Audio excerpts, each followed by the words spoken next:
Hey there everyone, welcome back to Game Finding. My name is Dave, and today we are taking a look at the Zorro dice game.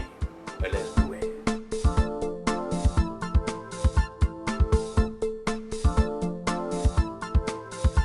As a disclaimer, this is a review copy from Pull the Pen Games. They make Bad Cop, Good Cop. I love that game, and I love this packaging, and they made like a little ring, really cool. We're also going to be looking at the expansion, which is pretty much, I think, should be packages with the actual base game, but we'll get into that a little bit later. It's the Heroes and Villains. But stay tuned, because we are going to be giving away a copy of both the base game and the expansion, and I'll let you know how to apply for that at the end of the video. So let's go ahead and describe what this game is. It is a dice game. I am biased towards dice games because me and my partner, we like fast-paced games that we can kind of fit in between our cleaning and other hobbies and stuff like that. So if we have a small footprint and a fast dice play game, well, that's what we look for. And there was a Kickstarter ran for this game, and it's the die is mightier than the sword. So the theme is cool. I like Zorro, and it has the aspect of like Smash Up where you're trying to break the base, is what I call it. I've been reviewing a lot of those. So without further ado, let me show you the production, then I'll show you how to play, and we'll come back and hear my thoughts. Let's go.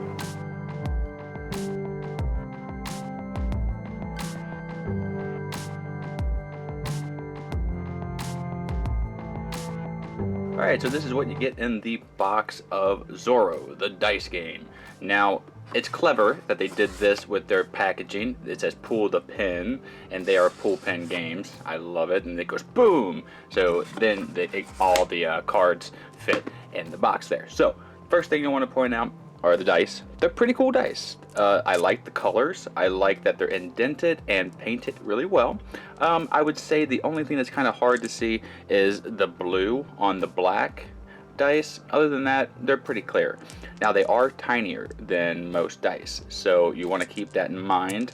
But other than that, good quality. Then you just have basic pawns like you would get in Pandemic, but these cards are really nice. They are linen finish. They have great pictures displaying on them, and these are just cards that you're going to be referring to later on in the game, and I'll get to that in a second. They're all upside down. Alright, and then you have these actual bases that you're going to be putting your dice on, and that's pretty much it. Now let me explain how this game works. Set up for multiple players. You have your heroic feat or bases. I've been reviewing a lot of base break games lately. You have your loot, the basic loot under there, premium loot up here, and then you have your scoundrels and your multiple bosses with their corresponding dice. Now what you're trying to do is basically beat one of the second bosses and to be that person. You are a recruiting Zorro, so you're doing these different feats, defeating these different enemies, and ultimately trying to become the next Zorro. So how you're doing that is the Yahtzee mechanic. You take these dice right here and you roll 3 times. There are other things that you can kind of mitigate that with, but initially that's how the basics go. But first you have to pick a base that you want to actually attempt to attack.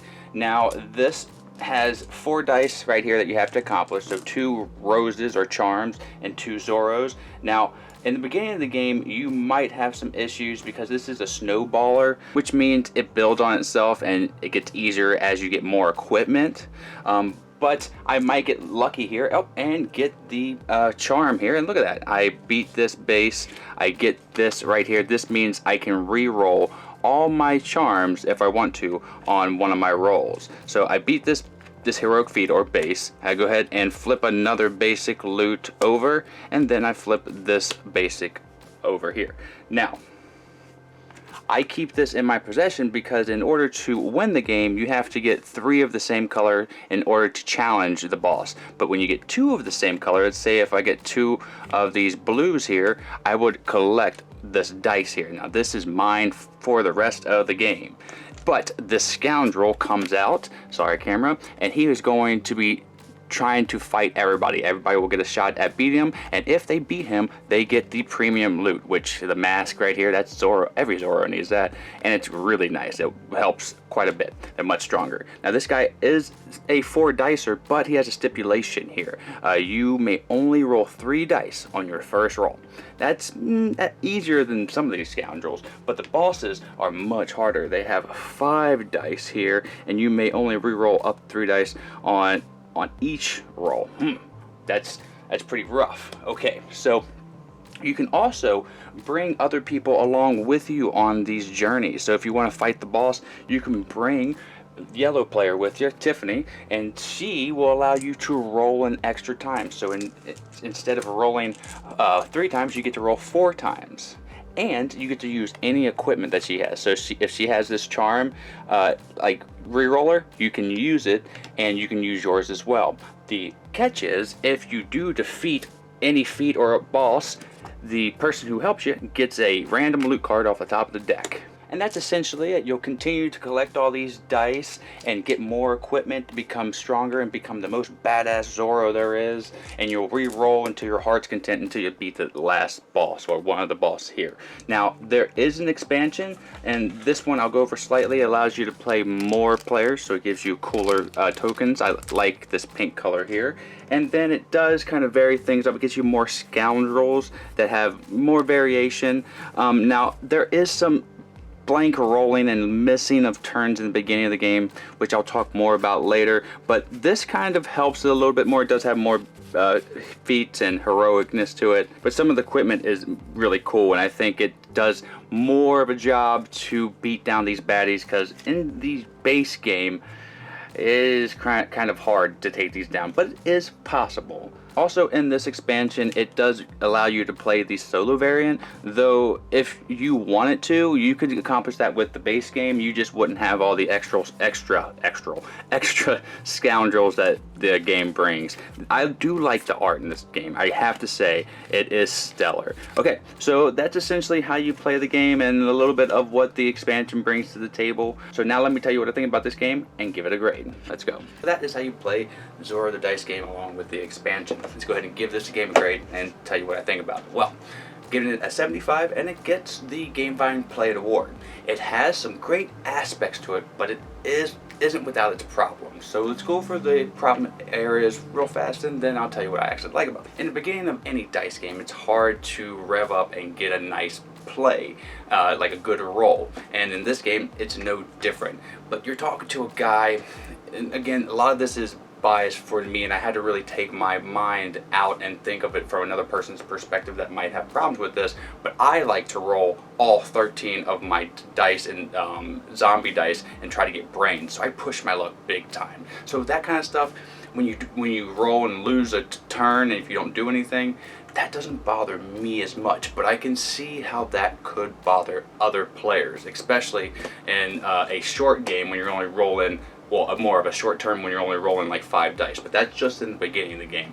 But once it starts to steam up and everything starts to go, and you have more dice and more equipment, you can really start to build up. Sometimes it is a finicky kind of thing where you gotta say, okay, I gotta do this with this card and this stacks on this, and especially if you're bringing other people around. So there are those issues. The theme, it's pretty loose. I do like a lot of the art. They nailed it. I love the cards. I love the production. The production is fantastic, but I'm not talking about the good stuff yet. But yeah, the theme, if you like Zorro, you can take or leave it. It's a dice game, and you're breaking the base. That's pretty much it. Alright, so those are the issues. Now that you've stayed tuned for the good stuff, I like this game quite a bit, and I recommend this to anyone who likes dice rollers, going in with the understanding that there will be times that there are turns lost. If that doesn't bother you, pretty much this game is solid. It has different variations, tons of cards. I do think this expansion should have been bundled in with the base game, especially because the solo play. I played the solo play once. It was okay. I like the competitive play in this game much more. But you can do the solo play without having the expansion, but you don't get all those cool new enemies. I like all the cool new enemies that are established in here. It does vary it up even more. I was able to play this game 5 times, and every time it was different. Though you are just rolling dice every time. It winds up being the same strategy, you're just executing different cards, and I think the expansion is much needed. So if you're going to go out and pick up this game, this is without a doubt something that you want to pick up along with it. And as I was talking about the production, nailed it on the production. The footprint for me is just slightly too big because I like to play on the center of my couch, and that's why I like fast-paced dice games. They're normally small and I can just put them in like a dice tray and roll them. With all the cards, I had to put a side table near the center of the couch and then kind of widen our footprint space.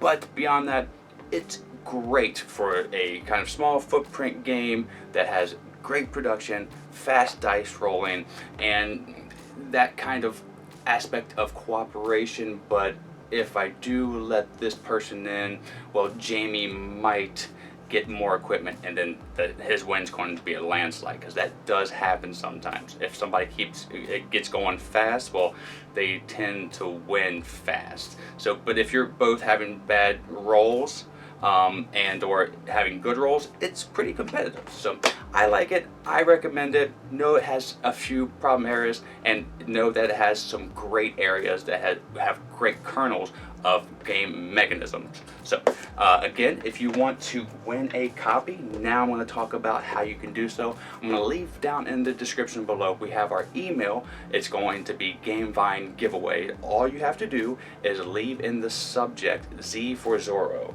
and you can leave anything else in the email. You can write good nice words, that'd be fantastic if you want, but just at least if the subject says Z for Zorro, that will give you one entry, and if you comment down below, that will give you a second entry. I'm going to have these run for about 2 weeks. Right now, both of these are going to one lucky person.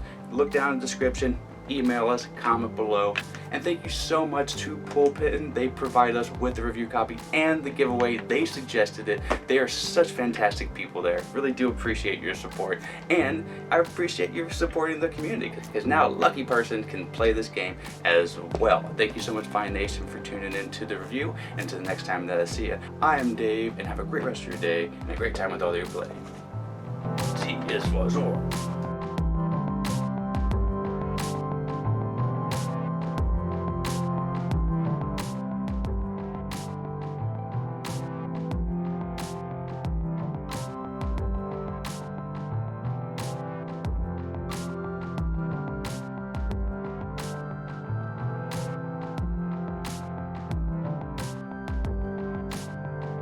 You can visit us at our social media outlets, and we're going to be improving our Patreon here soon. That's all for today.